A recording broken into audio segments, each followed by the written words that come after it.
আজকে বাংলাদেশের ইতিহাসের অন্যতম একটি রায় হয়েছে। আপনারা যারা বলছেন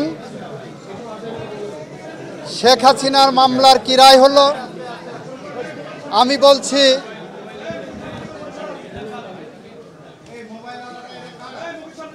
জুলাই বিপ্লবে যারা শহীদ হয়েছেন তাদের মামলার কি রায় হলো। আমরা বলতে চাচ্ছি জুলাই বিপ্লবে শহীদদের মামলায় শহীদরা ন্যায় বিচার পেয়েছেন, রাষ্ট্র ন্যায় বিচার পেয়েছে, প্রসিকিউশন পক্ষ ন্যায় বিচার পেয়েছে। সেই ন্যায় বিচার প্রতিষ্ঠা করতে যে সেই ন্যায় বিচারের মানদণ্ড হলো এই মামলার দুইজন আসামিকে সর্বোচ্চ শাস্তি মৃত্যুদণ্ড দেওয়া হয়েছে। একজন আসামি যিনি রাজসাক্ষী হিসাবে নিজেকে আদালতের সামনে উপস্থাপন করেছেন, সার্বিক বিবেচনায় আদালত তাকে 5 বছরের কারাদণ্ড প্রদান করেছে। আমরা মনে করি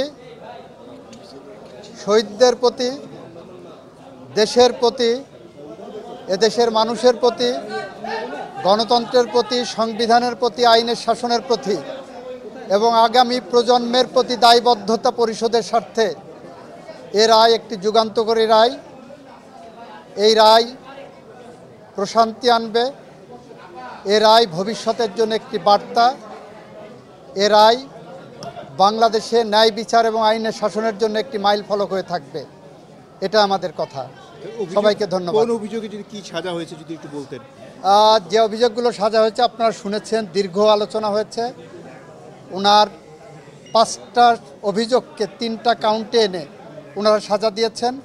শেখ হাসিনাকে একটা কাউন্টে সুপিরিয়র কমান্ড রেসপন্সিবিলিটিতে যাবজ্জীবন জেল আনটিল ন্যাচারাল ডেথ দিয়েছেন, আর ডাইরেক্টলি যেটা নির্দেশনা দিয়েছেন সেখানে তাকে ডেথ পেনাল্টি দিয়েছেন। আইনের বিধান মতে যেদিন থেকে গ্রেপ্তার হবেন সেদিন থেকে সাজা কার্যকর হবে। এটা রাষ্ট্র আইনিভাবে যা যা করণীয় সব করবে। রাষ্ট্র আইনিভাবে যা যা করা সম্ভব সবটুকু করবে।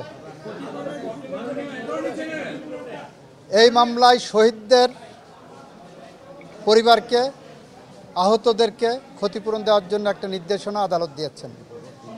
আওয়ামী লীগ নিষিদ্ধের প্রশ্নে এই মামলা বলেছেন, এই আদালত বলেছেন এই মামলার মধ্যে আওয়ামী লীগ নিষিদ্ধের ইস্যু ছিল না বলে ওই বিষয়ে ওনারা কোনো কমেন্ট করেননি।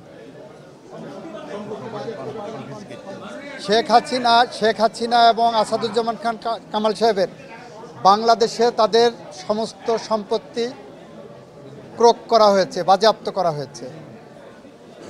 আর কোনো প্রশ্ন? জি,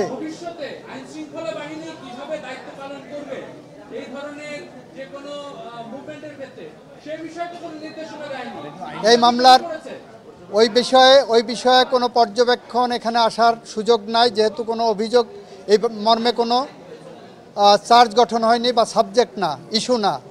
তবে এই মামলার মর্ম থেকে সবাই একটা বার্তা পাবেন কিভাবে দায়িত্ব পালন করতে হবে। রায় বাস্তবায়ন আইনি পথেই হবে, আইনসঙ্গতভাবেই হবে। বেআইনি বা আইনসঙ্গত নয় এরকম কোনো পথ সরকার অবলম্বন করবে না। পলাতক থাকা অবস্থায় আপিল করার সুযোগ বাংলাদেশে না বিশ্বের কোনো দেশে আছে বলে আমার জানা নাই। স্যার, শেখ হাসিনা তো ভারতের বসে গণমাধ্যমে কথা বলেই যাচ্ছেন। এই রায়ের পর তিনি যেহেতু আইনের দৃষ্টিতে এখন একজন মৃত্যুদণ্ডপ্রাপ্ত আসামি, সেক্ষেত্রে বাংলাদেশ থেকে কোনো পদক্ষেপ নেওয়া হবে কিনা তার এই ধরনের ইন্টারভিউ প্রচারের বিষয়ে? বাংলাদেশ সরকার আইনসঙ্গতভাবে যত রকম পদক্ষেপ আছে সবগুলো নেবে বলে আমরা মনে করি। সেক্ষেত্রে কি রায়ের কপি পাঠাতে হবে কিনা, অথবা সরকারের হাতে রায়ের কপি যাওয়ার পর সরকার এই রায় কার্যকর করার জন্য কোথায় রায়ের কপি পাঠাবেন, কি পদক্ষেপ নেবেন, সরকার এটা আইনি পর্যালোচনা করে সেটা নেবেন।